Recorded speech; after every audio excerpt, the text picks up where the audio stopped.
Oh, we started already? Wow, that was no signal or nothing. Hey, man. It's like, hey, it's obvious that it's later. We've decided to go back to the 12 next week because we can't do this in the evening. I'm Lewis Dix. TDP. John Lemon is on assignment. He's on his hustle. He'll be back next week. Oh, bless his heart. What's the name of the show? Is In a Man's World. Tighten up your belts. Flashback. I know normally we're on AM. We will go back to it because it's PMs.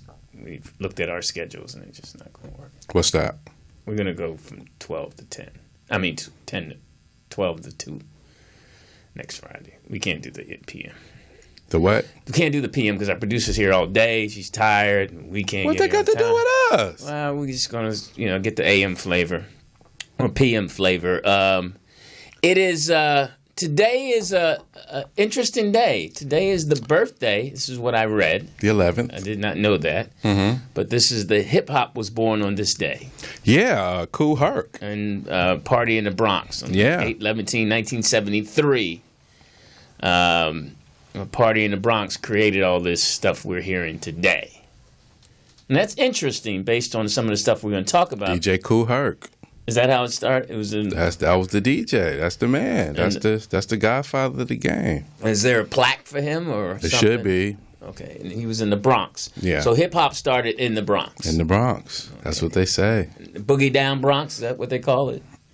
I don't know. I don't want to. We need the homies from Queens to call in and let us know the history, right? Yeah. You lied to me. And Give me some history. my son. They just got every Yo, God. Yeah, like Philly, New York, Houston, Dallas. Everyone got their own flavor. Down south, the dirty South. Whoa. What's California, dude? Nah. So you going European when you gonna do, I know a lot of young brothers are using the word dude. I get confused when I look at it. You know what dude is? No, I don't. It's the hair on the elephant's ass. That's all right, what it is. Fair enough. That's enough. We had a little fact for you. Wednesday, TDP and I had an experience. Oh, hilarious. I'm sure he had the experience before. This was my first. No, your second. My second. Your second. But modern day. I went to a hip-hop concert. I went to a Kendrick Lamar concert. Sound like an old man when you say that. Shout out to Jeff. Hip-hop concert. Looking it up. Originally, the tickets were supposed to be for my son, but he is in overseas. Japan, living the life. Mm-hmm. Sound a little jealous. All on Snapchat, and I don't see it on Snapchat. I just hear. Mm-hmm. I saw him on Twitter. In Japan, and so he was excited. Him and his bull went. Mm-hmm. Jarvis, and then 2 young ladies went with them, and they're staying at an Aaron. You sure it was young ladies? That's what they said. Okay. But he. You didn't see them on the gram? You didn't see the pictures of the girls? No, I didn't see it. But he'll be back Tuesday. Mm-hmm. Excuse me. So I'm excited that he got to go, have some me time, broad experiences abroad, and know that there's more to life than just these LA streets. Mm-hmm. So I decided to use his tickets that we got, and I called up TDP like, "Hey, yo, you just want to go to this concert?" He's like, "Sure." So we had $5 parking, which was cool. Now, first I have to let you know I wore some Cortez, which was a mistake, because I have wide feet, and Cortez are narrow. Yeah, the Nike Cortez. So halfway through the concert, I had to take my shoes off because my feet were hurt. I noticed that. Who opened the corn chips? So, and I'm sure the girl next to me, now they couldn't smell my feet because you smell nothing but marijuana. Snitch. I did not know that it was as legal as it, because the guy kept asking everybody for the ticket, but I'm like, when can you just smoke? I mean, everybody, they were just passing it to each other that they didn't know. They were handing each other, and it was just a community. And I'm like, okay, they all putting their lips on each other's thing. And John. Like, yeah, and I'm like, and the weird part, what got me was the guy to our right. They were all passing weed, and then he brought out some red vines. Right. And I was like, man, I want some red vines. But he took out 2, gave his girl two, and then put the package right back in his pocket. I'm like, okay, y'all can share weed, but you can't offer up a red vine? Nope. And I told him that. I was like, my man, how you going to pull out your red? You smoke, you sharing the weed, but you won't, you won't. You got to bring your own munchies, man. You got to give up a red vine. I felt you on that. And of course, that night I went and bought some red vines. But he did offer it. You declined. Yeah, so I said, no. It was, I wanted the joke to just stay there. Right. And he was like, you need to write that one down. Yeah. Yeah. That was a good one. That was interesting. But, I got a contact because when I got back, I was all in the refrigerator. Cold. He was like, what's wrong with you? I was like, I think I got the munchies because. Oh, you think? Oh, yeah. I tore that chicken up. I was like, and I was like, man. So, I was like, but it was now, okay. What got me was, because I didn't know anyone. So it was a young lady behind me. And what's eating dicks in the late night? It was a young lady behind me and her boyfriend. And I'm assuming he was her boyfriend, but he looked fruity. I never turned around. I never. So now here's the thing that I did a man move, and you drop a little knowledge for you. Mm-hmm. All right. It's a thing where girls are always opening to talk to you, have conversation. Correct. And her and I were having conversation. She was talking to you. Yeah. Then I was. You got to catch yourself and then steer the dialogue to him. Mm-hmm. That's what I included. Including. And then I just started directing conversation to him. Mm-hmm. Because he was like, hey, what's going on? You know this dude? Yeah, right. So you got to be able to, because guys get territorial, and I had identified myself as an old head, and they were young. Yeah, your outfit did show. Yeah, your outfit did show. What did I have? Yeah, I had an old outfit on. Yeah, yellow to Mr. Rogers sweater. Yeah, I had a Mr. Rogers white T-shirt and jeans and my white Cortez. Yeah, but so she was nice enough to explain to me what was going on. Mm-hmm. Now, the first person that was on was Drum. Is that his name? Yeah, you said, yeah. Drum. Okay. He was horrible. He was terrible. I thought he was a comedian at first and that could sing a little bit. Right. He was kind of funny, but they started on time. Correct. Get him that straight up. Mm-hmm. So, and Drum came out and I didn't understand anything he said. Okay. Then he sang a little. Then before he left, he brought out a kid called Extensions. Okay. And Extensions came out for like less than a minute. Yeah. He came out on stage, jumped off the stage, went in the audience, and then he was gone. Yeah. And then Drum did, I guess, his hit song. Correct. But he only did a little bit of it. A snippet. Yes, and I realized the reason why that happened because later on, he came back out with Kendrick. Yes, and did the full version of it, which was okay. Now I recognized that song from driving Lou to work in the morning. So I was like, oh yeah, I recognize that song. And I told the girl, I was like, oh yeah, I know that song. So he was, and he looked so raggedy. Drum, just I don't know. He better not be paying someone to dress him. You know how people have wardrobe people? You said when he first came out. The second outfit was okay. It was decent. All right. Just stay with what we talking about. So the first time he came out, when you saw him, you was like, ew. Yeah, it was. It was horrible. Did he look like he stink? He looked like he stank. Okay. He looked nasty, and I just like, okay, man, you in front of all these people. Not at that time. Yeah, he just looked nasty. He looked like he just woke up and ran out there. You're correct. Yeah. And I'm like, and his pants, he kept pulling them up. He just no belt. It was. But hey, I was like, hey, that's their thing. That's their generation. Let me just pay attention and learn. I was really open to taking it in. I actually same thing he said. No, I talked to myself. I said, I'm gonna receive this. I'm not gonna hate on it. Yeah, I'm not gonna hate on it. I'm gonna be fair to these young people. This is I'm visiting. I'm gonna be polite. So, and I'm gonna take notes. I'm not gonna let anything irritate me. Okay. So. Drum was, and then I was like, okay, he was okay. All right. Then they had an intermission. So then I was talking to the girl, asking who was next, and she was like, Travis Scott. So right away, I'm like, again, who is that? Correct. And she told me Travis Scott is the man. She was like, probably most of these people came to see him, and I'm like, I think most of them came to see Kendrick, So, and Travis Scott, she said he's really wild, and then she said he sits on this bird, and I looked up and I saw the bird. I was like, okay, he's gonna sit on the bird. So he got on this big bird, Now, he had great energy, and the audience was really into him. Yeah. And I understood. I recognized some of his songs. Okay. But he was a great showman. He had stage presence. Yes. He had stage presence, and his outfit was whack too. But I guess it was the generational thing. I guess. Okay. And then he got on the Bird, and the first thing that threw me, I'm like, he up on the Bird, okay, and he performing on top of the Bird, which like, all right, so right, and I'm like, it was an eagle, I think.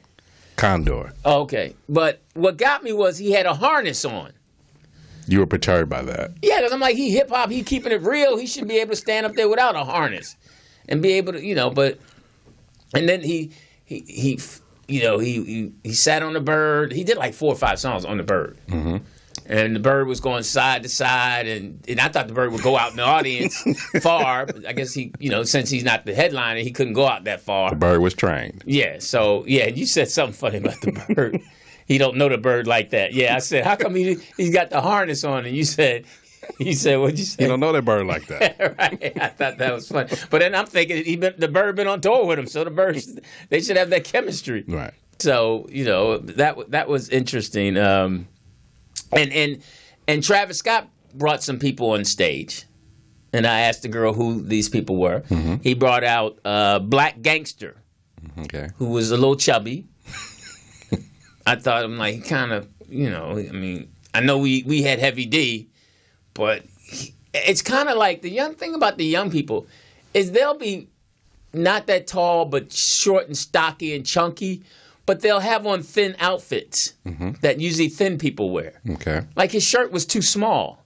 Okay. He had a red shirt, red shoes, and he looked hip hop, but he looked like a chunky 12-year-old. You said that. I was like, he's chunky. Mm-hmm. But I didn't recognize his song, but hey. And it was funny. First thing I noticed when I had to catch myself. It's funny how when you talk and you catch yourself. So TDP and I sat down. We I didn't sit there.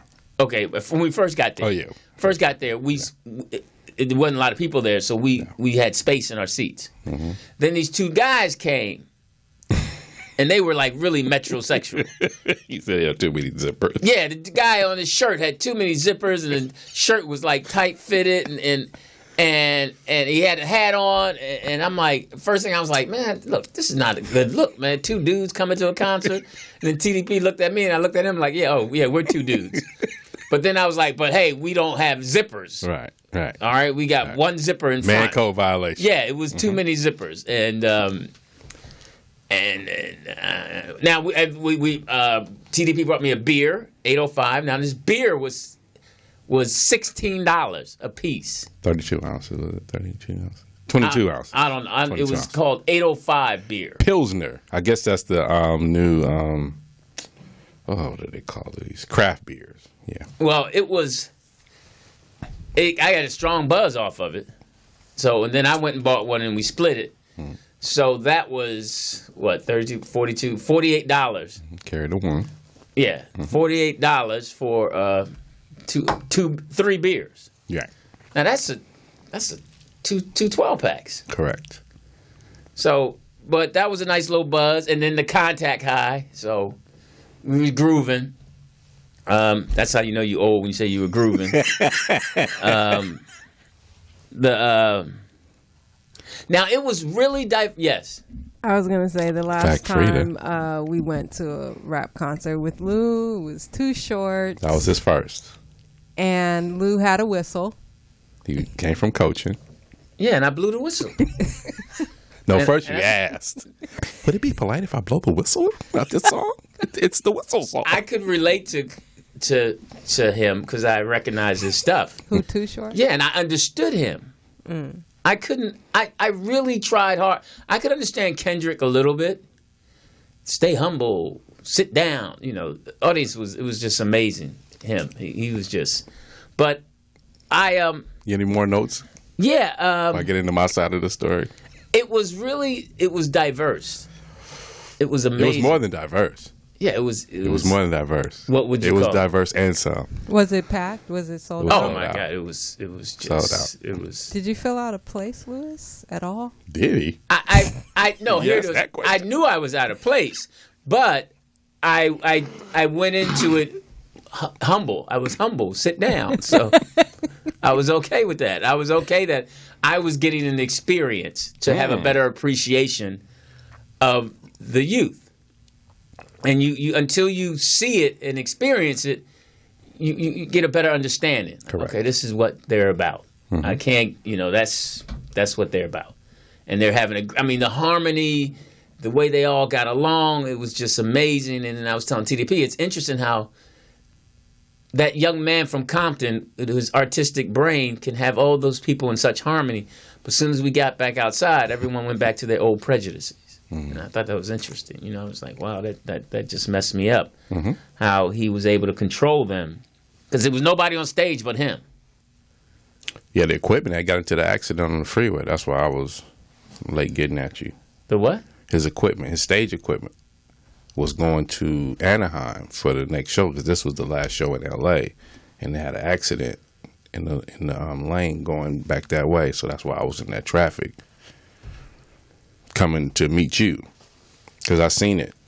His equipment truck with all his stage stuff. That's why there was nothing there. It was going to the next venue. So the first 2 nights he had stuff on stage? Yeah. So all the equipment and stuff was getting packed up, getting ready to go to the next venue, which is Anaheim. When did they have a show in Anaheim? The next night. So he was able to perform the next night because he was on stage for like an hour and 30 minutes. It was a great show.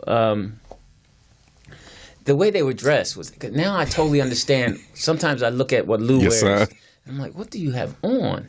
But I saw it. It's these kids, and this is definitely gonna make me sound old. They can't dress. they can't dress. They can't put it together. They can't. They are not, as John Witherspoon, to quote him, they are not coordinated. They are just all over the place. Right. They wear camouflage with stripes, with just.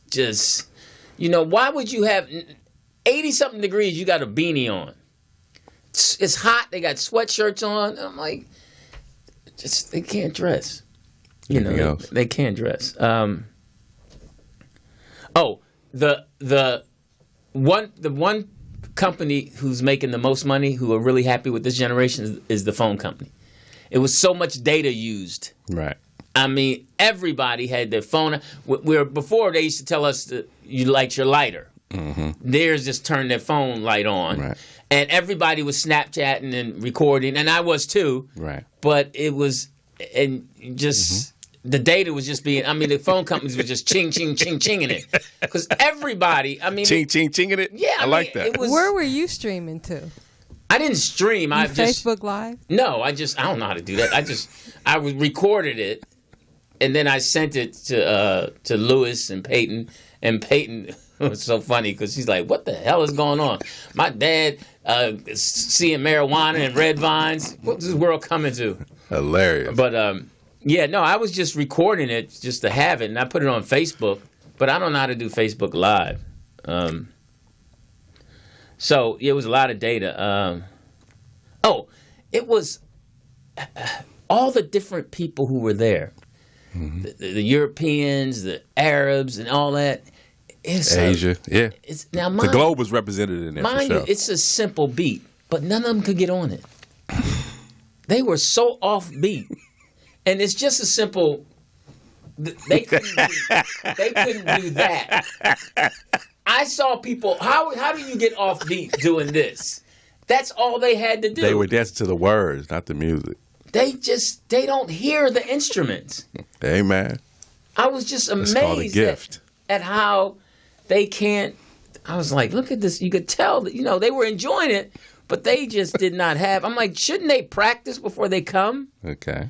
And a lot of the older women, stop trying to look so young when y'all come. Just come. They were going with their daughters. Oh my God, the outfits look so bad. You can't have a belt on, your stomach's way over the belt. She's a wrestler. Wait, somebody in the chat room said Lou was With it, OTKP said Lou still got a flip phone. He ain't streaming shit.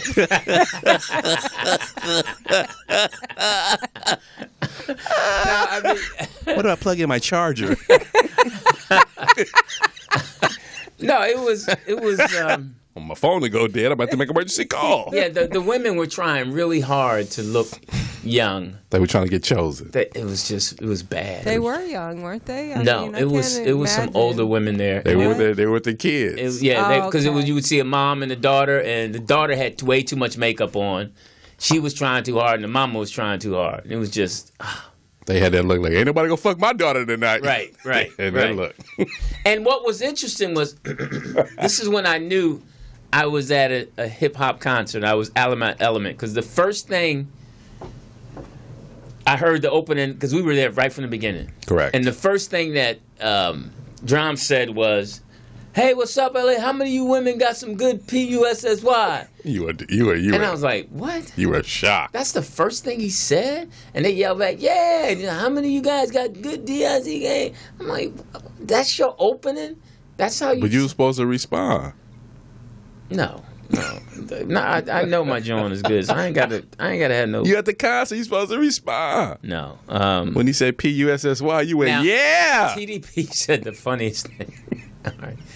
TDP. Now I might have attitude when I deal with people. TDP does too. All right. TDP snap on people too. I don't know if it was from what he dealt with on the way home or coming, but he has to release certain things before he gets into a groove. He has to, which he snaps. So, we're walking, going to our seats, and this old guy, one of the ushers, is standing on the side, and these old dark-skinned dude, Shout out to my man, though. Yeah, and TDP's like, "Hey man, you got any weed?" And the guy, he flinched. He flinched because he started smiling. You could tell he smoked weed. Because then he like, you got it. And I was like, yeah, he flinched. And on the way out, we saw him again, and TB said, "Yeah, you still got that weed?" And he recognized. He just smiled, But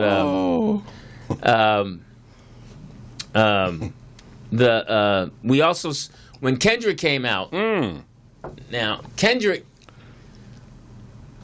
he's into this kung fu stuff. He was an amazing young man. Black Turtle. Yeah, he's an amazing young man. Shout out to the Black Turtle. He gave it to him. And the audience loved him. They were mesmerized by him. He was, the lyrics that I could understand. He was just that they when he hit that humble state, and then he was doing some old stuff like "Don't Mess With My Vine," "Girl, don't." What is it? Please don't kill my vibe. Yeah, please don't kill my vibe. That was. I know I didn't want to say that. Yes. That's why I didn't say it. I know you didn't want to say it. Yeah, but don't kill my vibe, and everybody was jamming with that. And then "Swimming Pool," which is one of Peyton's favorite songs. But he brought out Schoolboy Q. Yeah. I didn't know SZA, which I was excited. Well, excuse me, go back to Schoolboy Q. You didn't like his outfit either. You thought he was a little chunky too. Yeah, he was. He was. Schoolboy Q was a little chunky, but that was the one who had the red outfit on. That was Schoolboy Q. Right. Yeah. He was struggling. But SZA, I enjoyed. She's a thick little girl. I like her. Lewis lost his lunch almost. I like SZA. SZA was. I'm like, SZA. All right. And mind you, I couldn't see her up close because people look different up close. But that was a great experience. So to you hip hop young people, I had a great time. My feet were hurting, but I had a great time. My feet were hurting, boy. Shout out to anybody with wide feet. Don't wear Cortez to a concert. And nothing. They stood up the whole time. Yes, I did. They stood up the whole time. The audience was up the whole. They sat down during intermission. I had to sit down. I was like, I gotta sit down. I gotta sit down. I just can't keep standing up. This is just, come on, man. Can somebody do a ballot? And TDP kept saying, "Don't worry, Nancy Wilson be out next." But shout out to. So can I tell my side of the story? Yeah, go ahead. So LD called me up, "Man, what you doing, man? What you doing tomorrow, man? Shit, whatever I want to do. Shit, that's how I live my life. You want to go to this concert with me?" What concert, LD? Kendrick Lamar. Okay, cool. Yeah, we go. Hometown hero. So we gonna meet at 6:30. I said, meet me by the UPS place, 6:30. So now I'm coming on the freeway. That's what I'm saying. They had the accident. Some access van ran into Kendrick Lamar's truck with all his equipment and shit. It turned over. So it's crazy on the freeway. I'm trying to, come that way to meet you at 6:30. So that's why I was late. So go around it. I got to get off the freeway. I got to do this. I got to come around. I got to come do this. And that's why I hit you. I say, where you at? You like, well, where you at? I'm like, no, I ain't what I asked you. Where you at? Hold on. What was interesting was I stopped by the bank. And what helped me up at the ATM, it was a girl who I knew was a stripper depositing money because she kept depositing a bunch of ones. Okay. And she had to straighten them out. Oh, my God. She was, and me and the other guy behind is like, okay, and I'm like, she got to be a stripper because all the ones were bundled up. And she had to strip. Go ahead. I'm sorry. Well, a real stripper would iron them before they go to that. So she must have just got off. Yeah. Or something. So, where you at? Oh, I'm such. Okay, with me. Okay, I'm right here already. So it's $5 parking right here. I mean, you're right here. So I wait for him. He goes to the parking already. He calls me. Where you at? I was waiting on you. Oh, I'm already here at the $5 parking. Where you at? So then I come through there. We park. Everything. Raul, I'm like, man, is it safe back here? Y'all go watch the cars? Oh, give me $100. And I'm like, what? Another $100? I gave you $5. He gave you that Mexican laugh. Yeah. Well, $100 for the security. Yeah. My friend. So we got to walk through the alley. Now we walking through the alley. We get to the venue. LD like, you want to stand outside? I'm like, stand outside for what? The security guards, they all on their phone. They ain't protecting nothing. Yeah, they were. I'm like, why are we going to stand out here for what? I like looking at people, but. So we go in. Now we get ready to go in. We showing the lady the ticket. They looking at us like, oh, these niggas look like trouble. So I go in, put all your stuff, Latinos got all the jobs, so I don't know how you gonna be lazy and have all the jobs. Yeah. I don't get that double entendre. Yeah. Put all your stuff in a basket, your cell phone, everything, your keys in a basket. Put all my stuff in the basket. I go through. I don't go off. I'm like, oh my God, good job. Get all my stuff out the bag. Lou come through. Boop, boop. Sir, I'm gonna need you to go back through. I'm like, yeah, watch him. He's a terrorist. It was hilarious. One time, Lou took his pants off when we went in the airport. We were in the airport. I had shorts on, security. Sweats. Why'd you take your pants? He was frustrated. Yeah. Is this good enough? Lou took off his pants at the security. Somebody want to search his sausage. His John. So anyway, okay, good. So we coming through. So we get in there and we go in. We early. So we sit down. We do sit down at that time, but the Staples Center, the seats is like for little people, so they they trying to get as many seats in there as possible. So my knees get to hurting me. I'm like, man, I gotta go stand up. So that's when I build a relationship with my man. Can I see your ticket? Mm-hmm. So I ain't got to keep going through all that with him. Right. So I can stand up. So I go outside the curtain, doing my thing, whatever. I come back in and check on Lou to make sure ain't nobody hurt him or nothing, because he's looking at it like somebody's grandfather. Looking for their kid. So I see you talking to the young lady. So I said, oh, okay, LD is cool. So I go back out. And then that's when you came back out. I was like, okay, well, let's go get a beer or something. What you want to drink? Okay, we go to the little beer line. I'm asking for a Heineken. I'm still in the goddamn 90s. So my man said, a Heineken? Right.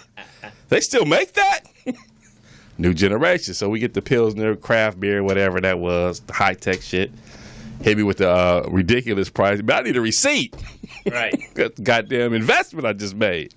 So we drinking a beer, whatever. So we standing out and we people looking at this time, and we seeing all the different nationalities and how they're dressed and that whole internet age and everything. So the one brother had walked by Lou, and Lou gave him that look like, nigga, why are you here? He looked at Lou like, well, you like, right. I know he can't get a girl on his own. No, he had to have tickets. Yeah, he was. So then my man come out. Who was the first guy again? It was a Drum. He was terrible. So I left again. So come back in. Travis Scott. Shout out to Travis Scott. I first heard about Travis Scott a while ago. The first song I heard was Drugs You Should Try. That was the first song that I heard about Travis Scott that got me into him. So Travis Scott, he comes out, he does a hell of a show. Like Lou said, he's on the bird with the harness. And Lewis is standing there with his arms folded like, I can't believe these guys are just doing this? I can't believe this. So I'm trying to, at least enjoy the show. So Lou was in my ear every 5 minutes. What is this? And who is that? He's talking to the girl. He's talking to me. He's talking to the girl. He's talking to me. He's talking to the girl. He's talking to me. He's talking to the girl. I was trying to get an understanding of it. So now, the intermission, I get a break. I get the fuck away from this dude, right? So I go back out behind the curve, but here come Lou again. Where you go? What's going on? Oh, shit, I can't shake this dude. So now we go out there with our beers. We people watch it again and everything. So Lou goes over and thanks the police for being here and thanking for their services and all that. I'm like, I thought that's what you do at a hip-hop concert. My man put his hand on his gun like, why this nigga walking towards me? He thought he was one of the Black Lives Matter presidents or something. I was thinking of Code 3. I was like, let me go say hi to her people. Which you did do that. So now, shout out to Tony Allen, who plays. Is Tony Allen with the Lakers right now? I think so. He was standing there. He was standing there talking to some chicks with the dude that did perform. Oh, that's who you said hello to. Yeah, that was T.A. So I was talking to T.A., showing him some love, respect his game and everything. So then we go back in. Well, the music had came on. You ran in like a 13-year-old girl because the music came on. So, like you say, Travis Scott put up a good show. Then they had the little European boy. He probably was about 13 or 14 years old who traveled 2,300 miles to see Travis Scott at the show. They brought him up close, gave him a microphone, and he did the song with Travis when he was on the Bird. Oh, okay. And he was doing his little part. It went crazy on that. That was hype. I must have blanked out. No, you sitting down. Oh, okay. So then when you stand up, oh, what's going on now? Lou. Yo, my man! Trying to watch the goddamn show. So he goes off. Lou's like, oh, he's coming back out. He's not leaving yet. Like, no, he's done, Lou. No. He's coming back out. They always do this at these concerts, But Lewis is just standing there with his arms folded like, I can't believe this is going down. They allowed this many people here to do this. He's really upset about it. So Kendrick Lamar comes out, whole new energy change. Bam. Kendrick's like, okay, I know y'all love that dude, but I'm going to show y'all why y'all love me. Yeah, man. I'm going to show y'all why y'all love me. Came out there, gave it to him. Lou still had his arms crossed. Lou sat down again. Lou sat back up. He's like, oh, he's not on the stage. He's over there. How did he get over there? Lou, he took an Uber. Goddamn. Pay attention to the goddamn show. Yeah, I didn't know how he get out to the middle of the stage. He must have went under the bottom. Lewis is really dissecting the show instead of fucking enjoying it. This is what's going on.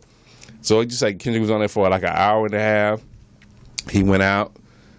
Curtain call. They was calling for him. I said, Lou, let's go. It's time to go because we don't want to get caught up in the traffic. No, he might come out. Lou, yo, my man. Yeah, he did come back out. He did come back out, but we was on our way out because we wouldn't get caught up in all that traffic. Lou says hello to the police on the way out. Makes me say hello to him because he didn't already got a friendly relationship with these dudes.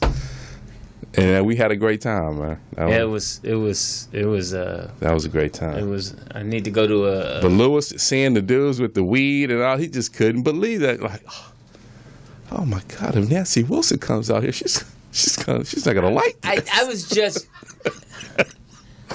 I mean, you can't even smoke cigarettes in a building. You kept saying that. You can't. You can't smoke cigarettes in a building. But I guess that they've just decided. How did they get it in here, Lou? Did they pat you down, get in here? Did they pat you down, get in? And the guy had at least 17 joints on him. He had them. Blunts. He was just pulling them out of his pocket. Had them. And I was just so the security must say we're not going to fight this fight. This is like an unwritten law, right? And another thing, I don't know if you remember the European girl with the jeans on with the blonde hair. She was down to the right of us, had the little banging body. When she started dancing, she was just all off. Her walk game is incredible. But when the song came up, she turned into a snake that was drunk. What are you dancing to, honey? That's funny. So, part of Kendrick's show, like you said, Black Turtle was doing the karate stuff and all that. Then it was every nigga is a star. They was hitting that weed and they was singing that. And then the old girl then turned around and looked at me. I was like, it's okay. She said, I told you he was cool. That's funny. Because Lou was just standing there with his like just mad dogging the whole concert. No. I was just receiving it. So then there was a part, Kendrick had on the whole mustard outfit, the yellow outfit. Right, yeah, he had a mustard, then he changed to the red. Yeah, but then he went down on his knee, and then he was looking up at us through the partition thing. I just had my drink up, and like, man, do your thing. And Lou was just standing there like, well, you ain't looking at him, but you just standing there. He like what's wrong with my man up there? I'm like, It's his first concert. Oh, okay. Hit it! It was very... Lou, you was throwing him off. It was interesting. He was locked in. He was locked and loaded. He was locked. Man, he gave it to him too. He gave it to him too. Shout out to Kendrick Lamar and I guess Travis he was Scott. excited because it was his hometown. Man, hometown, homegrown. They showed him so much love. And it was really powerful when he did Sit Down, Be Humble, because they darn near sung the song. They sung it the first time, and he sang it the second time. Yeah. Because it was like, he's like, let's do it again. I mean, he was like, this is a special night. I got Lewis Dix in the house. I gotta, I gotta make this dude happy. So, and it was interesting. A lot of the parents who brought their kids, and that was a lot of white kids. Gosh, it was a lot of white kids. Like Lewis said, it was on that data boy was going. Everybody light was up, and Lewis trying to sit down and soak his feet. And by the time he hear a song, he light it was over. So, he did a little mask off. He's like, I know why people want to party. Like in the middle of his song, he did a little mask off. Beat came on. Lewis like, oh shit, let me. By the time he got his phone ready, the song was off. Yeah, it was interesting. It was.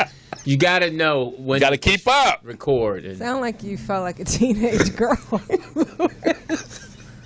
He wanted to stay for the encore.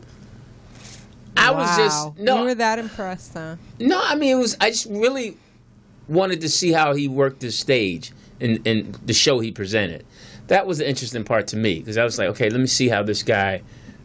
He's so he's such a genius and everything. Yeah. So it was like, okay, let me see how he comes back. What he pulls out of these young, because it's so difficult to connect with young people. Right. It's just so hard to get them, one, to listen, two, to receive it, and they were so open. He could have gotten those kids to all do their homework right there. He could have said, all right, hold on. I want everybody to do your homework right now. But you can tell those are the ones that's on social media. Those are the ones who stay connected and they're online, and you can tell, you can see a lot of the trolls in them and all that. They're like, oh, I'm some real niggas right there. Right. I'm gonna go this way. Yeah. It was a lot of being in the house and not being social, but coming out to have a good time. It was a lot of that. Yeah, a lot of them were their parents. It was controlled hip hop for them. Right. They were in a safe environment, Staples Center. You're gonna go get this black experience, and then you're gonna go back to your up the hill. Right. And know that none of them will follow you. Mm-hmm. So that was really interesting. It was an interesting night. I'm not sure if I'd do it again. I think I'd go see Kendrick again. But, I think you definitely... You need a more comfortable shoe. Yes, I think you need to go with someone that you're comfortable with. You can't be an old head and go with the young person. Right. You're not going to connect. Mm-hmm. Like, I couldn't go with Lou. Mm-hmm. We would see it. He has to go with someone that can appreciate it with him. Correct. You have to go with someone that... Because these two young boys on the side of us, they were enjoying it. They knew... what's his name? Drum. They were into all his stuff. So I'm like, okay, he's got them. But and who was the young lady that was sitting next to us? Elise, the one who works for Jeff. Yeah, his assistant. Yeah. She was having a good time too. She recorded damn near the whole concert. She had 4 phones in her hand. Right, and she had probably been there every night. Right. And then homie. Yeah. I don't know if that was Mr. Redvines. Yeah, that was her boyfriend or whatever, but Elise was nice. Shout out to her. And there was a lot of women holding hands, and it was a lot of same-sex couples. Yeah, a lot of cuties holding cuties' hands. It's something that's acceptable in their world. They don't flinch. They don't flinch at all. I mean, they don't flinch at all. They just are in their zone. Acceptable. And shout out to the Compton sisters. They was in there too. They was dressed. They looking at the white girl like, I will rob this bitch. You don't know me. Yeah, it was a lot of that. Yeah. It was. Trust me, a lot of the white. I said, take the night off, girl. A lot of the white girls, when they went in the bathroom, they locked the stall. This is a come up. They locked the stall.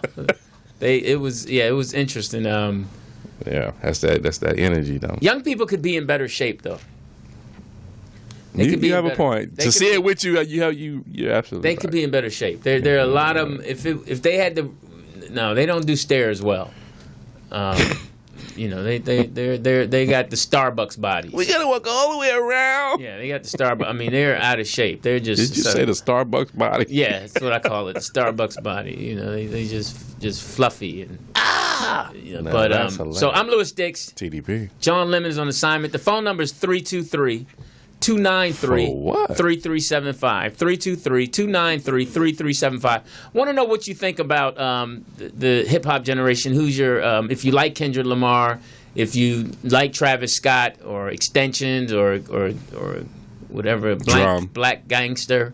Mm-hmm. Or all the SZA, which she's under. And I found out that the girl told me that the girl and guy, because he started talking after a while. Because she came up under the stage, right? Yeah, she came. But she's on Kendrick's label. Lewis didn't know who she was at first. Lewis asked the girl. She said SZA. When I tell you a halo came over this dude's head. Yeah, I was like, yeah, I've heard it. I like her music. So listen, hope everyone had a good week. This was. We got we're in mid-August, and you're going down, North Korea. Goddammit, you're going down. And that's some. I mean, right now, the 70-year-old white man is definitely trying to get us into a war because they're still angry from the Korean War. I mean, that was their war. That was their war. Say that. So it's just. He says one more thing. He's been getting away with it.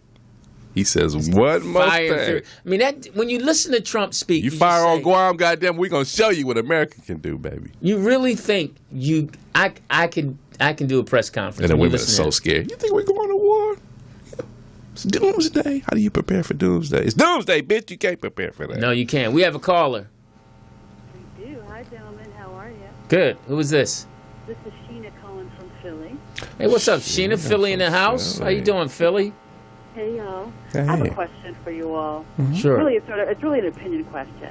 Years ago when we were young and going to hip-hop clubs and enjoying the live acts, and it was sort of young and fresh and all of that stuff, hip-hop was considered black youth culture, urban youth culture. Mm-hmm. But now that we are older, the question is it still that? Isn't it young people to own and run and explore and do with what they want the way that it was for us when we were young? Isn't it theirs now? I don't know. What do you think? I don't think I react. It's interesting you say that because I think, but with ours, with the stuff we listen to, there was a certain amount of freedom, but then with our freedom, we always had to walk back into tradition and rules. It seems to me like these young kids now are taking this freedom and trying to extend it into places where they have to bring rules. They really think that they can exercise what they exercise at the concert everywhere else. Mm-hmm. And that's where the disconnect comes from me. Like, they think that they can smoke weeds outside on their step. They think they can smoke weed anywhere. I understand. I get that, the concert and all that, but it's kind of like there should be some rules. That you say, okay, I'm doing this here in this hip hop. I'm an environment. Like, you can't. Like, my son was on the phone FaceTiming his boy in the supermarket, and I had to pull his coattail because he was cussing too much in mixed company. I'm like, you're at the supermarket, man. Yeah. You got to control your conversation. FaceTime, speaker up. Yeah. Yeah, and y'all saying shit, and just come on, man. You can't. There's a time and place. Mm-hmm. So I don't know, but I feel like we did all of that stuff when we were young, when hip hop was ours. No, but we did all of that. We didn't do it so much. Not in mixed company. Not in such mixed company. We knew you didn't go. We didn't walk in the house. If an older person walked by, we didn't keep cussing like that. Or we didn't have the weed. We would. I don't know. Well, you sound younger though. No, I'm about y'all's age. I'll be 50 in October. You sound good. But Philly women always sound good. She's Cali. She's what? Thank you. She's what? She's from Cali. Oh, well, I thought she was from Philly. I live in Philly, but I'm from Cali. Well, then you got both sides then. Well, then let me bring a clear understanding to you, because I remember at the concert, I know Paul could probably remember the Casa Maria that was on Washington when NWA was doing their thing, and it was a little mousetrap, hot as hell in there, but the energy was really us. It wasn't like it is now. So that was the first time I heard "Fuck the Police" live. Was inside the Casa Maria. Now it's all niggas in there. When I'm talking about this niggas in there, it is niggas in there, and there's girls in there too. So our energy is a little different. So we huff up a little different. Plus, I don't think we didn't have the drugs that they have now. You know what I mean? I think I remember back in those days, I didn't see anything but weed. But now they got pills, all kind of shit now. Well, that's what I was going to say before I was really interrupted. So the energy that we were under was just weed. It was weed and pistols. So now you in here and he doing "Fuck the Police" live, and niggas is pulling out guns like, nigga, do that song one more motherfucking time. Because I want to hear it again. So that's the energy we was under. So now when the police come, because they coming, because the highway patrol office is right around the corner from there. So when they coming, it ain't no, okay, everybody, no, they coming in with the mace and all that, the big ass 92-gallon mace, just macing every motherfucking body, because they got to calm that shit down up in there. The energy is different than it is now. So you can be at the Staples Center with, I could say 20,000 people was in there. And it's a whole lighter situation. It ain't that energy that we had. So it's calmed down for that regard from when we had it.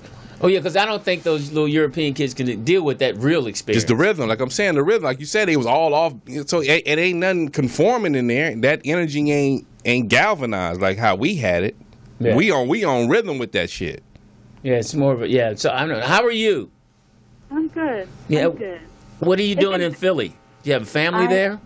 I do. I have 20-year-old twins that are in school and doing their thing. She's called before, LD. I'm trying to get back to L.A.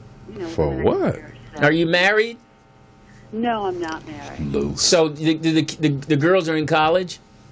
My boys are in college. Oh, they're boys. They're in college? Now, yeah, one's in college and one isn't. Now, did you raise them or was Dad around? Their dads are around. We raised them separately but together. Mm-hmm. Now, I mean, we raise them separately, but together we co-raise them. You know, I mean, we're not at each other's throats. We love the boys more than we dislike each other. Do you guys get along better now than you did when you were together? Yes, because we're happier separate than we are together. Now, are you in another relationship? Yes. And how long have you been in that relationship? About 3 years. Y'all been fucking for 3 years? Yeah, okay. Well, probably. I think we're drawing to a close. What? Actually. Yeah. So it's ending? Yeah, I think we're mutual. Now let me ask you a question. That's interesting. Okay, so it was how long has it been on the downside? Maybe about 3-4 months. Now was it his actions? Sort of more of it is inaction. I think that we've been together for a while and we like each other, but I think we're not sort of building a life together. And when we got together, that was fine. But now we've been together for 3 years, and like I said, I'm going to be 50 in a few months. So he doesn't do the same things? Like, does he cook dinner? Is he affectionate? Yeah, he's those things. He cooks sometimes. He's affectionate. It's just that we are not building anything. And I feel like I'm at a place in my life where I want to build something with somebody. Now, and that wasn't the case when we first got together. It's fine. We're just on different sort of planes and paths. Now, does he know you want to? Have you communicated that to him that you want to build something? Yeah, we talked about that recently, which is why I think we're going to end. But I think we're going to end amicably. It's going to be fine. We're just on different paths. It's good. It's fine. We'll still be friends, but we just won't be together. Now, and so then is he from Philly? No. So, what's his passion? I don't know that he really has one, which is part of why we have to not be together. See, no, I totally get that. I totally get what you're saying, because when that other person doesn't have a passion, it's hard for you to see them going somewhere. Well, I mean, my thing is, I want for him what he wants for himself, but I don't know that he wants more for himself. And, I'm not in that space and place, Again, I want somebody who wants to build something, at least with me, and at least for themselves, and I don't know that he wants to do either. Is he younger, or is he around the same age? Can I ask a question? Yeah, I'm sorry. Jeez, Dr. Laura? You what? He's What'd what? you say? Are He's younger. Okay. Not that much younger. But So you're a Libra, correct? I am a Libra. And what sign is he? He is an Aquarius. Aquarius are weird people, man. But what is an Aquarius? Are awesome. It's Aquarius men and women are just different, you know. No, I agree. That's what I mean. Aquarius women are Well, you need an Aquarius woman then. Well, if I were bisexual, then that would be the case. But No, you need a Taurus. You need a Taurus man. Oh, LD, you're a Taurus. Yeah, Taurus man. A Taurus man. Taurus man is. Why are you sitting up?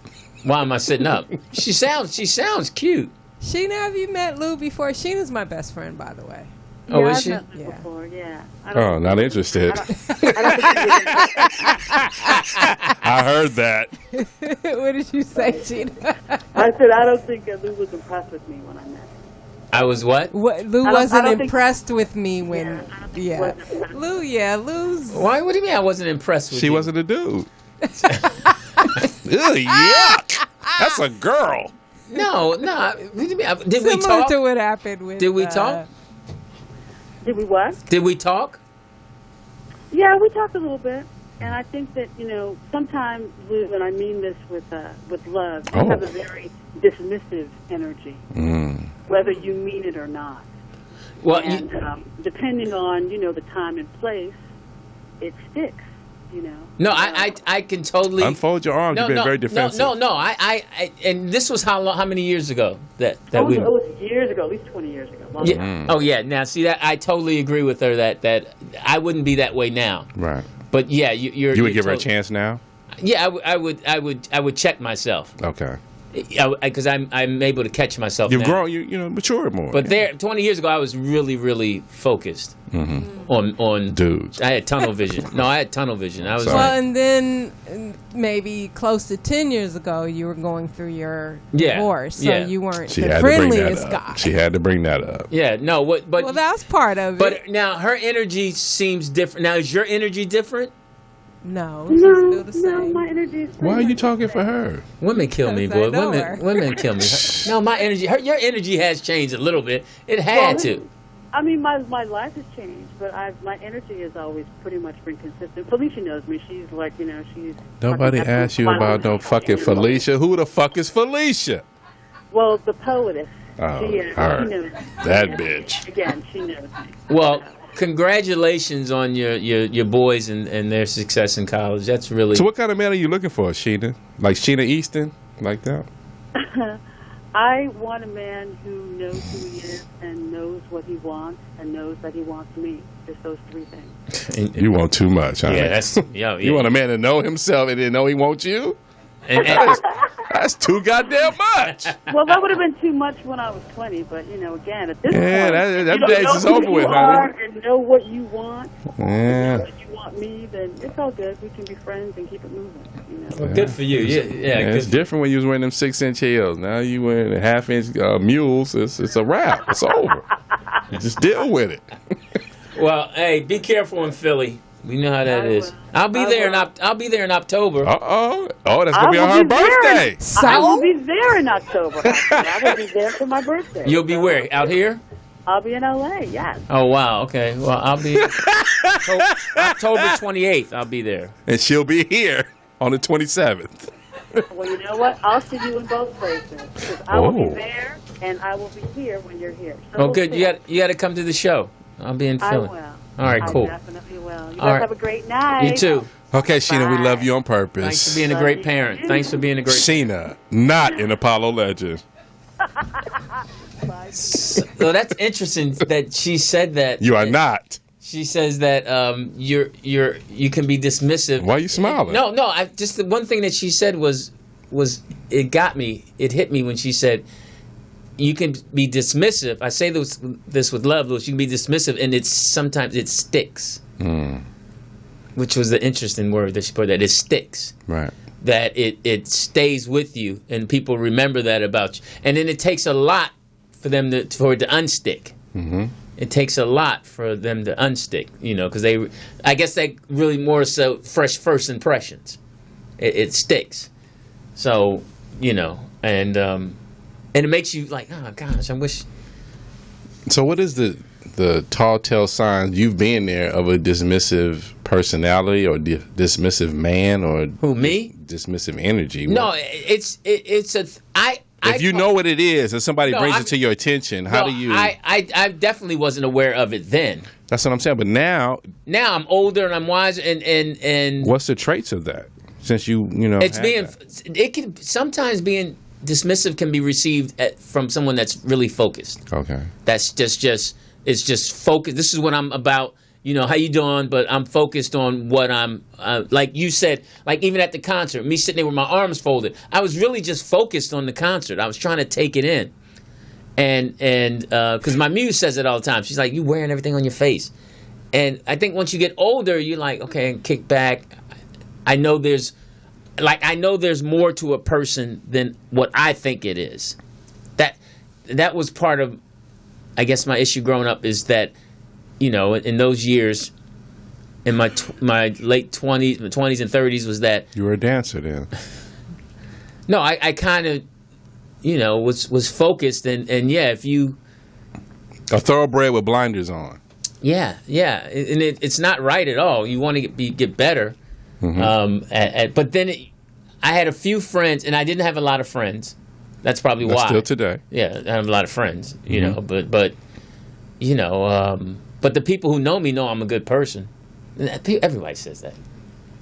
But the people who don't know me know I'm not a good person. You can say it both ways. Could you close that door quickly? I mean, that's just what you do. You close it real quickly. Now, to be totally honest with you, I'm sitting there saying, wow, that stuck with me that I was dismissive. But when I see her again, I'll probably be dismissive again. That's like, okay, whatever. No, I'm kidding. True to form. No, I'm kidding. No, I'm kidding.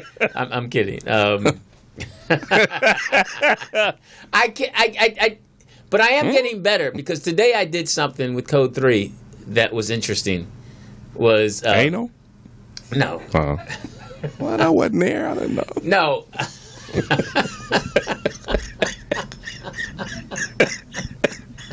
No. Oh, you're feeling yourself tonight, huh? No, she said something, and normally I would have gone into a mood, and I didn't. Oh, you caught yourself? I caught myself. Okay. I realized it because she said we were watching Dr. Phil. No, I don't like Dr. Phil. She loves Dr. Phil, and I'm just That's a sad case. Get rid of her. Was it Dr. Phil? I don't know what. But Dr. Oz? What it got? Dr. No, Phil? It was Dr. Phil, but it got. I don't know if that was the subject matter. It was. We were talking about. It was about fathers in the home, black men in the home, and I'm like, she was like, no, there's not enough, not a lot of black men in the home, and I'm like, yeah, they are. You guys keep and she was like 1 out of 10. I said, it's 4 people. I said it's got to be 1 out of 4 that it's 1 out of 10. And I'm like, you know what? That's what the world is trying to get you guys to see us that way. Correct. And I didn't get into all that. I just said, okay, hey, I said we agree to disagree, and I left it there. But she kept trying to dig. I know. She kept trying to get me to go to my attitude, and I wouldn't go there. I wouldn't go. You wouldn't put your hand on your hips. I purposely said no. I'm staying focused. That I love you. We're together. Aww. That's just it's a difference. Riff-raff. It's a difference of opinion. Yeah, that's all it is. There's nothing to do with. And then she tried to give me a kiss to see if I was going to kiss her. They try a little slick stuff. Women are, it's and like play the game. Yeah, but it was like, hey, that's your truth, and I have mine. Correct. I think there are a lot of black men who are active in the home and doing the right thing. You have your opinion, and we just have to disagree. And that was a growth for me. And I think. But to the growth in you, it's like a father in the home is not. It's not a positive thing. We are in a negative era. So negative that we can't even show that. That's just going back to your man. Oh, you know what it was? It was the commercial. The commercial where we talk, where the young lady is talking to her daughter about that's not a compliment. And then the mother says to the son, make sure you be careful going out, and the daughter's driving, and the mom says, hey, make sure, or if you get pulled over by a cop, and it's talking about we have to talk. It's that commercial. And one of my friends had sent it to me, and we were discussing with each other that I said the only thing missing is a father. There was no father in that commercial. Mm-hmm. And she's like, and she said, well, because they're not in the home. And I'm like, no, that's not true. That's not true. So, but I was better. Hello, caller. Hey, it's Chris from Connecticut. What's up, Chris from Connecticut? I see Lou dressed up like a malnourished soccer player. A what? Hey, this is our new gear. We just got this for the basketball season. Little gray John. You got jokes, man. You got jokes. How you doing, Chris? I'm doing all right. I'm just, going through withdrawal. I wish Speedy would come back on air. That's my punching bag. I'm in this gay fat ass. Wow. Hilarious. That's some love right there. Here it is. Now, see, this is what I'm saying about I was telling Code 3. Chris is in the home. Hey. Yes, I actually am. I take pride in that whether I stay with my wife or not, that's something I take pride within myself, and I make it clear to whether it be people that got the same hue as me, whether it be white people, Native Americans, I make it clear that I am a active black young father, and that is a everyday struggle with severe depression, and no matter what type of qualifications I have, I'm still going to deal with economic castration. So that's a real thing. Like black fathers, me, my brothers, Lou, even black uncles, TDP, like black men, period. Like the battles we deal with, and that's something I see every day clear with my own eyes, is uncomprehendable. And the things we deal with every day, and some people think that they wouldn't understand the magnitude of what we deal with every day. And I just want to make that clear. Some truth. They're dismissive to that fact. Yes, and that's just what. Yeah, that is so. So how's the family? Oh, they're doing great, man. My two children started school 2 days ago, and it's just different. It's just Now, what grades are they entering?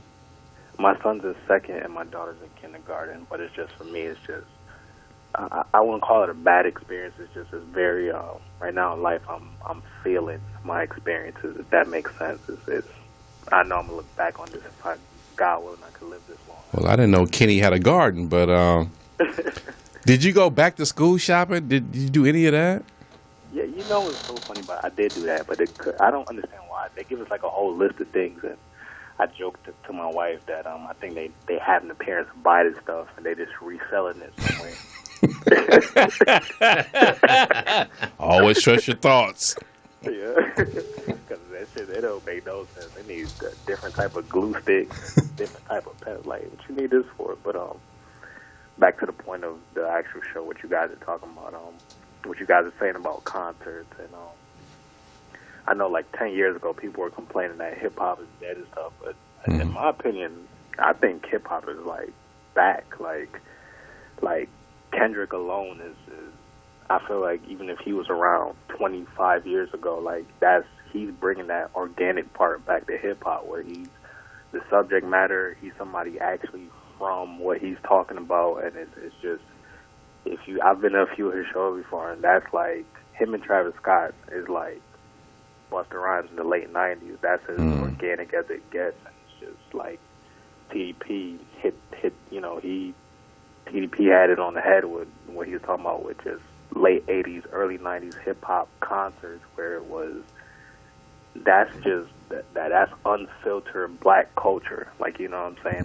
That's fuck the police, whether it was KRS-One doing something, or just that whole South Bronx battle, that whole female. If you notice in the early 90s, POTUS could vouch for this. Like, females had a voice to where today you see female rappers they going at each other. Back then, in the 90s, you had female hip hop artists, helping each other. It was, unity with Queen Latifah. It was us. It was unfiltered, and now it's like it's us. But if you go to a concert today, you'll notice like it's us to an extent. Like, you could tell like ain't nobody gonna be chanting "fuck the police" without police actually shutting down the concert. If that makes sense. Right. Yeah. No, you're right. You're right. So you've seen Kendrick Lamar and Travis Scott in concert? Yeah, I've seen them 3 times. I've been to like 12 concerts in the last 2 years, and it's just, in my opinion, I feel like based off of what's being broadcast, what black people are going through. To me, I feel like hip hop is back, like where it left off in like at least '95. Like that energy is back to where it's. Only difference now is you'll see more white kids there, but when you hear songs like, especially at a Kendrick Lamar concert where he has a lot of black conscious songs like "Every Nigga Is a Star," just his songs are in touch with us. You see that division there to where we feel the energy and they don't. But I feel like it's back, honestly. Now that's interesting. You say that. So when he's doing those songs, the young black people are vibing differently than the young white people. Absolutely, young, old, gay, straight. With like, it's just you was talking about that earlier in the show. It's like it's things we gravitate to where honestly the rest of the world don't, and you see it. Songs like "Humble," will like to TDP it might look like Lou's just hating, but Lou's really like focused. Lou's like seeing the energy that he hasn't seen in 25 years. Like, you know what I'm saying? We pull towards that, and other people don't. Why? I don't know, but it's just certain things that again we pull to, and that's you see that prevalent in hip hop with a Kendrick or a J. Cole or a Big Crit or even Ice Cube is still putting on good shows. Right. So you've been to an Ice Cube show? How is that? What is it really good, authentic? It's authentic, man. Ice Cube to me is like more than hip hop. Ice Cube to me is just he's the face for a black man that doesn't compromise. Like with all his success, he's still the same Ice Cube from NWA. He's not cooning. He don't got no white wife. He not. You know. It's just that's Ice Cube, and it's just. You know, again, it's just, that's him, and he represents not compromising. Oh, that's interesting, because I was wondering about that. I heard him on an interview today. So, Ice Cube, when he's on stage and delivering his art, it's really him. Yeah, even if you don't know the backstory or nothing like that, he's being himself. He's not wearing, he's still, minus the Jerry curl, it's still Ice Cube, Right. It's not getting nothing that's filtered or generic. That's what he represents. We might not talk about Ice Cube for his lyrical content, even though people in LA might argue that, but Ice Cube to me is like top 5 for sure role models. Yeah, without compromise. He literally stayed himself while growing, and most people can't say they've done that, whether they're a celebrity or not.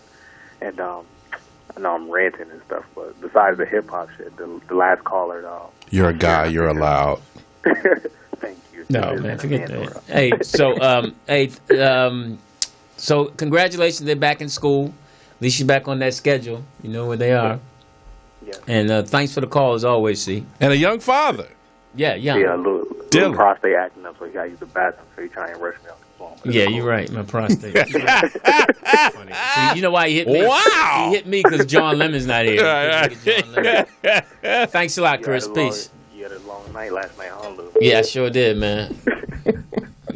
Later, man. Chris from Connecticut, now residing in Florida, an Apollo legend and a father. I'd share a meal with Chris. I'd go out. You share a meal? Yeah, I'd go have dinner with him. You eat a bowl of soup with him with the same spoon? No, I'm not saying all that. But you blow it, I'm gonna eat it. I'd have a meal with him. We have another caller. What? What's up? Hey, nigga. Coming live. Yo, my man. I thought I saw you at the concert. Lou. Yo, what up? Man, bro. Where the fuck is my money, man? How Where the fuck is my money? How have you been? Man, fuck all that. Don't come at me like a fucking Jewish lawyer. Where's my money, Lou? I don't have your money. What money You do I got my have? money. Lou, I got a bone to pick with you. Get motherfucking nose in your face. I missed the last part. You got a bone to pick with me and who else? And the nose of your face, Lou, the cartilage.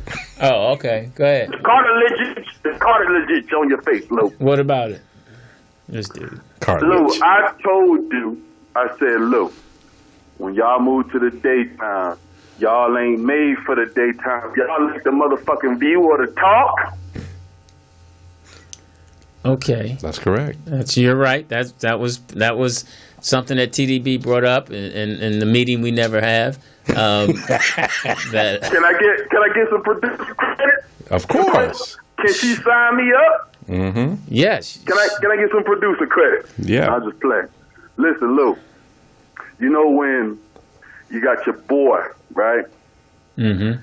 And y'all, and then this motherfucker fall in love, and then all of a sudden Thursday, Friday, Saturday, Sunday y'all play ball. Monday y'all go to work, talk on the phone, talk about the girls that y'all met, all this shit, blah blah blah.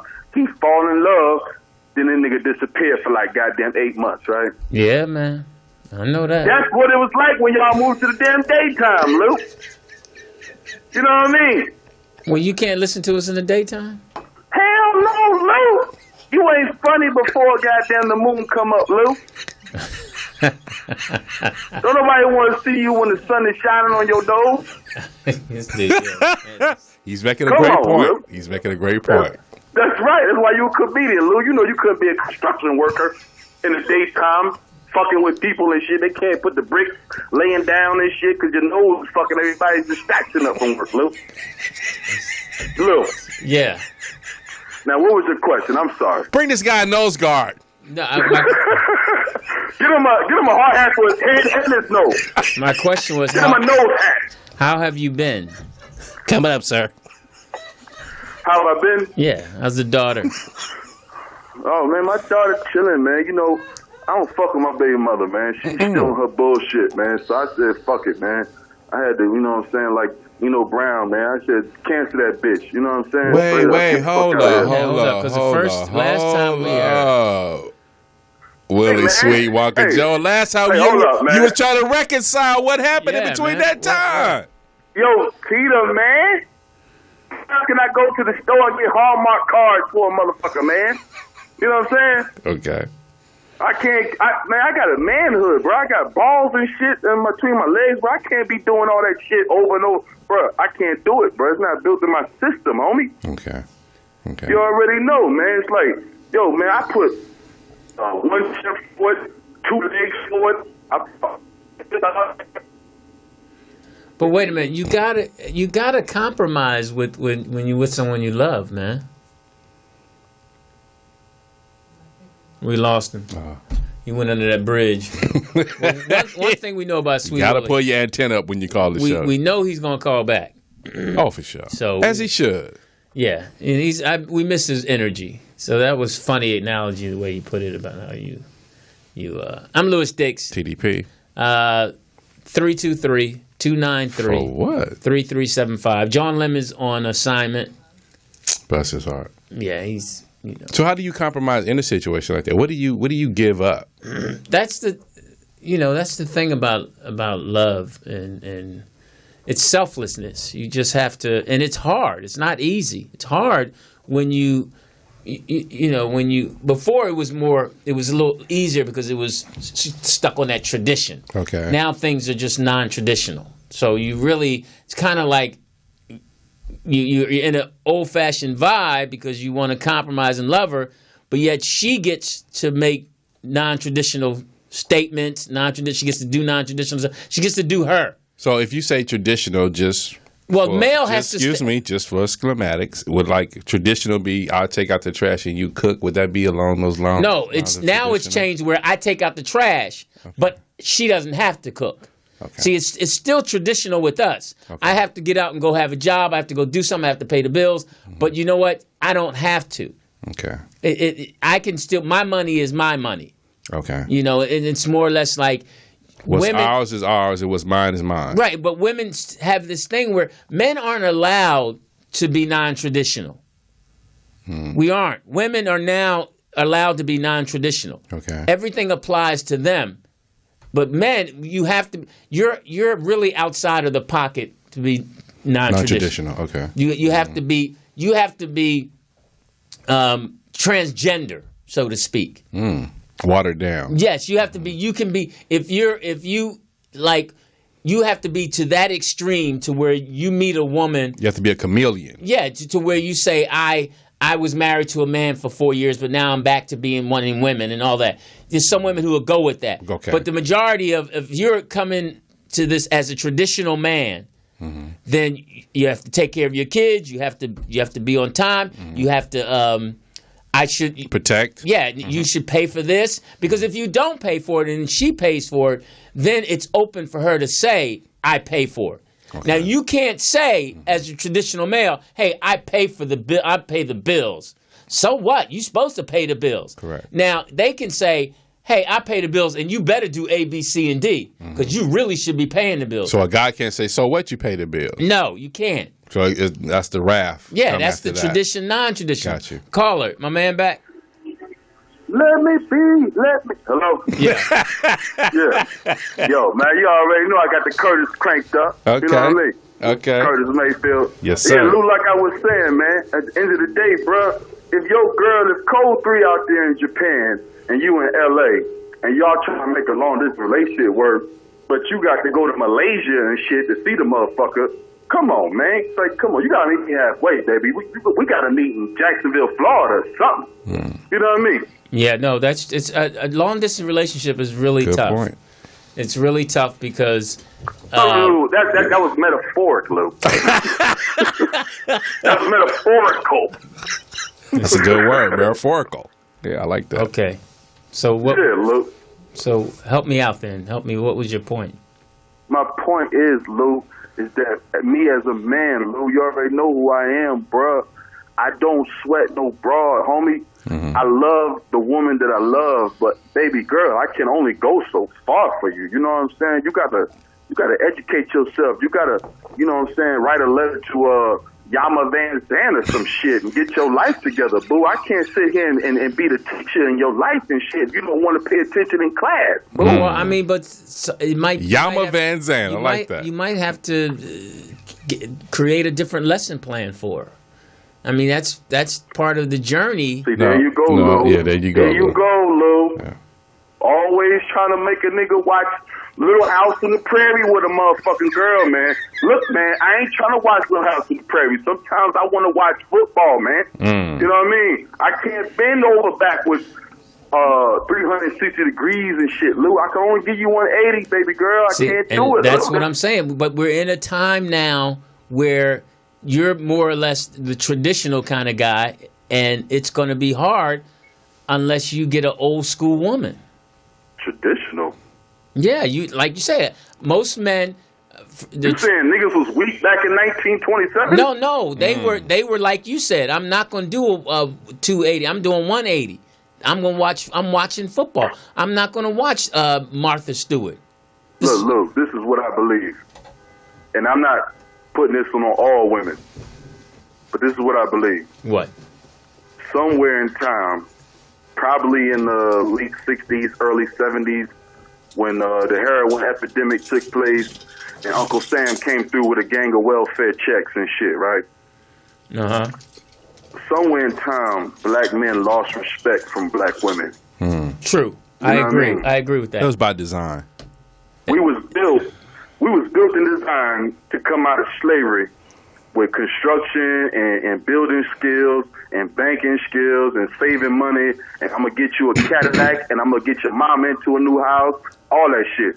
And somewhere black men lost that shit, and black women, you know how women are, they remember shit from 100 years ago and they only 34 years old. You know what I'm saying? Yeah, so black women will hold on to some shit. Now, you know what I mean? What was the cause of that, do you think, that black women lost respect for black men? The cause of that? Did black men have something to do with it? They fell in love with the European order. I agree. Oh, my nigga TDP just summed up 1,000 words into a sentence. That's true. They fell in love with the European order. They chose the European order over family and unity. And we participated in that destruction. Facts. Yeah, you know what I'm saying? We instead of us, you know what I'm saying, putting our minds together and playing chess, you know what I'm saying, we went out there and played basketball, tried to get into the NBA. We so dope. You know what I'm saying? We try to get Cadillacs with leopard print seats, all that shit. We chose materialism over goddamn family too. So we played a part. You know what I mean? Yeah, I agree. And now we got a passenger seat in the Cadillac, and we treat the women like they are part of the car and shit, like the radio and all that shit and the wheels. You know what I mean? We treat them with that level of disrespect. But at the end of the day, I guess, you know what I'm saying, the mentality for women is, you know, they got to conceive and they got to incubate a baby for about 9 months. So their mentality is automatically to survive and protect the legacy of the child that they bear. So they always going to select the best way to survive. And if all you got is a Cadillac with some leopard seats and some wheels, nigga, that ain't going to motherfucking feed the great-great-great-grandchildren. Good point. Yeah. You feel me? Yeah, I feel you. Learned a lot on that road. Sure. With both hands, I feel you. Now, Lou, you already know I'm a boss nigga. In nigga world, though. I ain't Donald Trump boss level. And you ain't Donald Duck either. The niggas in front of the liquor store know my name, though. Right. What's an important thing for you to teach your daughter? Teach my daughter? Yeah, to help her deal with the men that she's going to encounter when she's older. Well, my daughter is she's a young girl. I could tell she has a deep connection with her feelings. You know what I'm saying? Mm-hmm. You know how you have some women who might be emotionally detached, and you have some women who are very attached to their femininity and shit. Mm-hmm. My daughter is very attached to her femininity. So she might have this diaspora of growing up, meeting a nice guy. She get an education, he get educated, they get married, they get a house, you know, yada, yada, yada. Right. That Lewis Dix shit, right? Right. So I have to teach her, say, look, baby girl, life is always going to present you more obstacles than victories. Understand that. So more than likely, you're going to have to go through about 2, 3, 4 fuck boys before you get to that guy who's on your level. So prepare your vagina, your heart chakras, and your kundalini and your spirituality for all that shit. And don't let 1, 2, or 3, 4 fuck boys destroy your femininity. Keep your femininity. You know what I mean? Because a lot of black women, they let their first baby daddy fuck them, the second baby daddy fuck them, the third baby daddy fuck them. Now they got them 40 years old, and they sit down at the dinner table asking you, so what do you do? What do you want? What's your credit score? What you about? Nigga. You know what I mean? Yeah. That was so poetic in such an ignorant way, but it was really, really poetic. But it was presented. Yo, look. Yeah. You already know, man. We converse over here, baby. You already know. I'm gonna hit you with some G-Shine shit. Yeah, that was real. That was real right there. Mm-hmm. That was. Now, what's your rebuttal? I have none. I totally agree with you.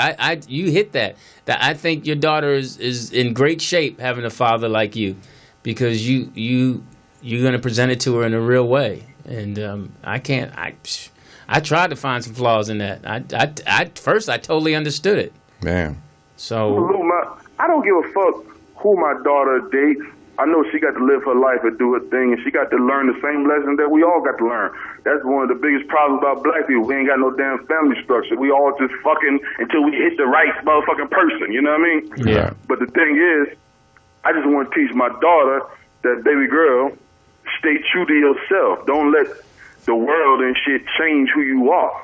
You know what I'm saying? And another thing is, please, God, please don't get caught up in the goddamn Molly and Percocets. Please don't be on the drugs. Mask off. Mask off. It's a good point, man. Hey, man, you be safe out there. Look. Yes. I know the show about to wrap up. I got a proposal for you right quick, though. Yes. Look. I've been working on this special barbecue sauce. You know what I mean? I know everybody got edibles. People vaping out here. It's all kinds of marijuana going through America right now. America's like 100 years behind the marijuana movement, right? Mm-hmm. But one thing I ain't heard is marijuana barbecue sauce, right? So I'm working on a recipe for marijuana barbecue sauce, Lou. But I'm like a back man. I'm like, you know, like how Quincy Jones was to Michael Jackson. I ain't the nigga to be on stage doing the moonwalk and shit, right? Mm-hmm. I need you, Lou. Because you a celebrity, right? Allegedly. So I want to, wow. So I want to produce this marijuana barbecue sauce, but I need you to be the spokesman, Lou. You know what I'm saying? And you know what my slogan is, Lou? Lou, you there? Yeah, I'm listening. I'm listening. You focus? Yes. Focus? Yes. My slogan is Lou's Cannabis Barbecue Sauce.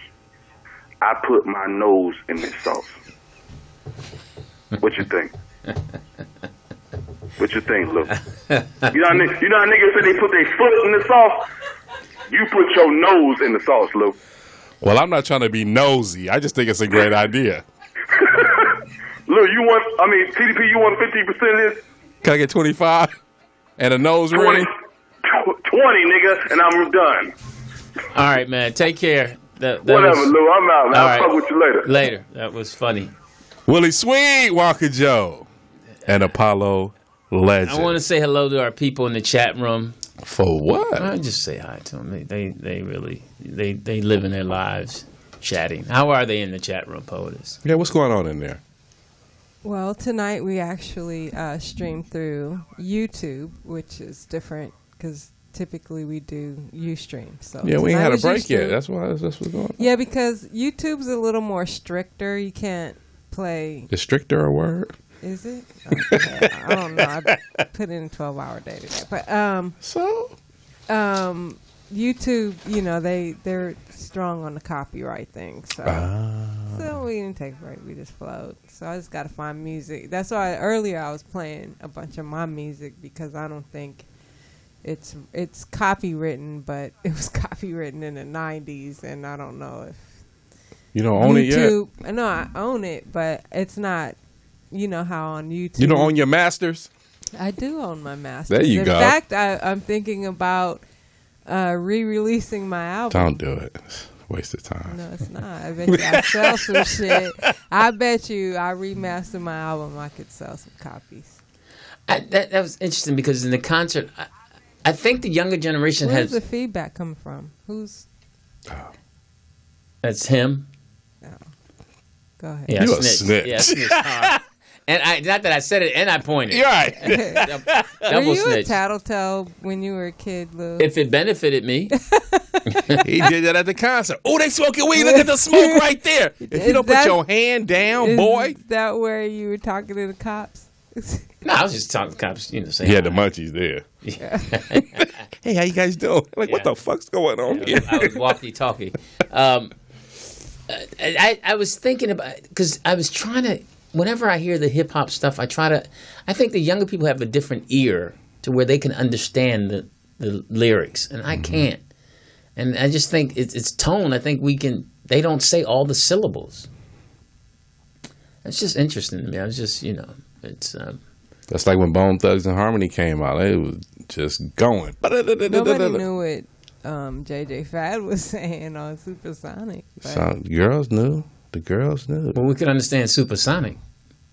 Yeah. I mean, But the girls knew. The girls could rattle that off. I don't know. People saying that, when we were growing up, the adults were saying the same thing that we're saying today about their music. But I really think their music is different. it is different. I mean, there's a lot of things. What's that are different about it?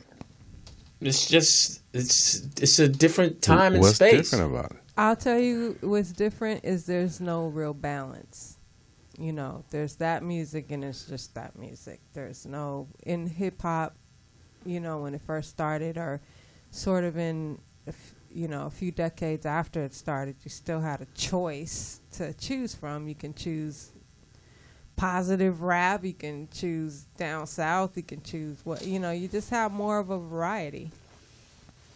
And now it's I just don't think there's enough variety, even though you still have your Kendricks and your J. Coles, but you just still have more of the other. It's not balanced.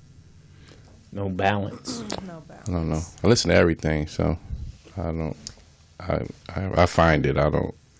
My brother's son is in town with his buddy. Mm-hmm. They work for Delta Airlines. Is he cute? Hilarious. So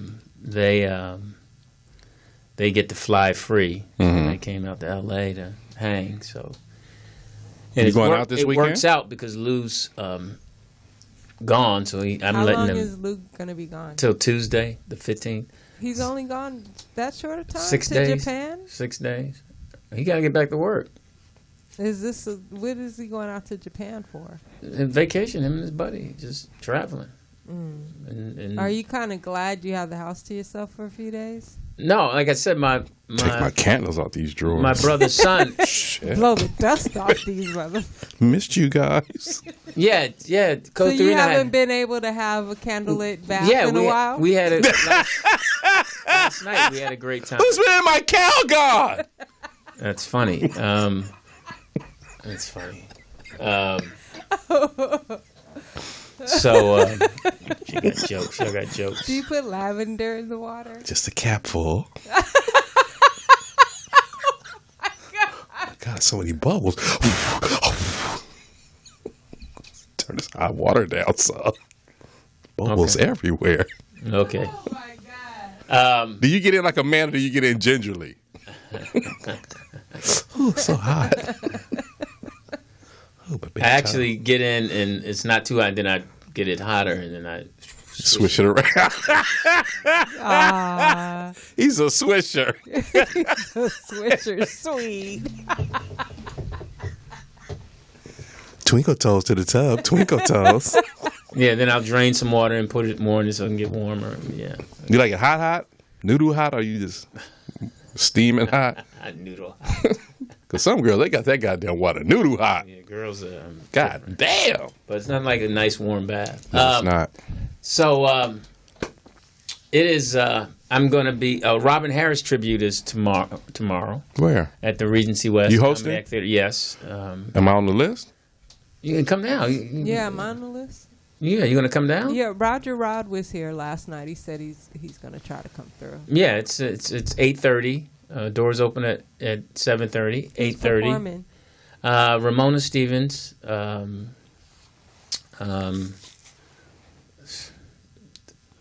Jeff Arnold. Yeah, Jeff's doing a special thing. Jeff. If Lewis is hosting, you know Jeff is before. Oh my he's doing God. He ain't gonna do what he did months ago, and Jeff. He's doing it with you. Oh right, when I didn't. Yo, my man. No, he's doing a thing on a tribute to Ricky Harris. Mm-hmm. Oh, okay. So yeah, I'll probably come through. Precious is performing also tomorrow night in Ontario. Good. Oh, is she?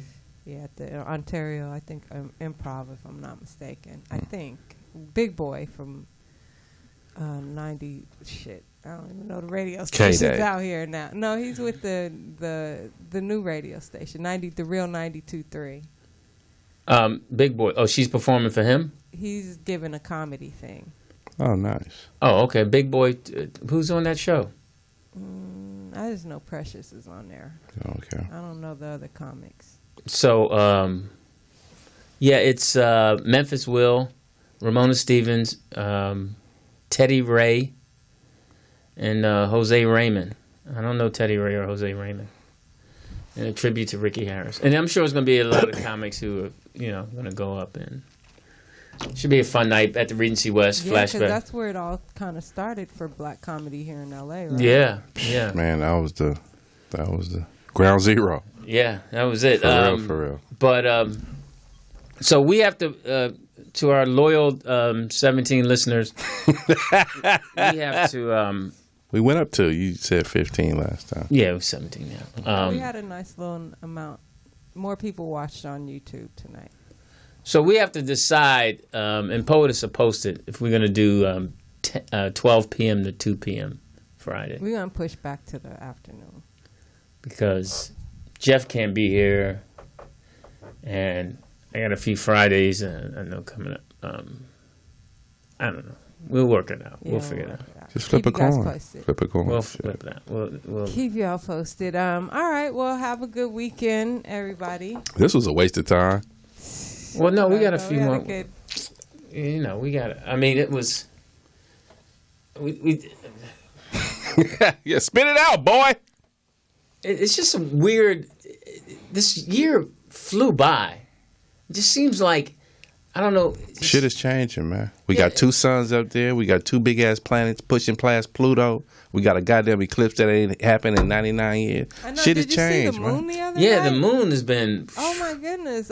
Last night I was gonna take a picture of it, but when I went in the house, it went farther up in the sky. But it was really like seemed like very close to the Earth. Yeah, it's just. I mean, it's just a weird. Big orange. They call it the orange. It was an orange moon last night. Shit is changing, man. It's a weird vibe. I mean, I, you know, first you think it's just you, you know, then you just something's going. The universe is changing. It's changing, man. You gotta understand, it's changing. They're not killing us for nothing. Everybody's talking about this this health show on Netflix, some show, What the Health or something, about eating meat and all that stuff. And I know I'm gonna go have some chicken. So Chicken is not meat; it's chicken. oh, is it? I don't know. I guess those. But you know what I'm saying? You know how you be out in the street, you be on your routine. You're like, okay, I don't want that today. I don't want that today. I don't want that today. What do I want? You really have to pull over and say, what do I want to eat? Yeah, it's like, I mean, I thought I was the only one. It's just that's the universe, like, man. What's going on? You know, it's like it's just weird out here, man. And you know, I saw a guy laying on the street, you know, sleep in the evening. He had his shoes off.